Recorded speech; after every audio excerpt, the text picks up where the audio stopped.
Ngayong araw February 14, Araw ng Mga Puso, ay pinagdiriwang ni Miss Kris Aquino ang kanyang kaarawan. Si Kris Aquino ay ipinanganak noong ika-14 ng Pebrero taong 1971. Dahil ang kasalukuyang taon ay 2026, siya ay nagdiriwang ng kanyang ika-55 na kaarawan ngayong Valentine's Day. Siya ang kilalang Queen of All Media sa Pilipinas.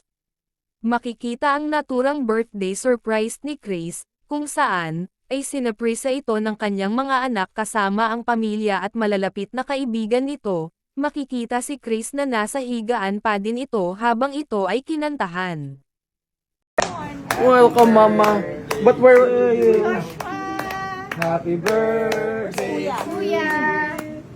happy birthday, happy birthday to you. Yay! Tita Ante yung try ko mo, Ante. Kung Tita Ante. Here, Mama. Happy birthday. Right. Ang elbow. 1, 2, 3. Ikaw muna, kuya. Yay! Okay, blow your other cake, Mama. Happy birthday, Mama.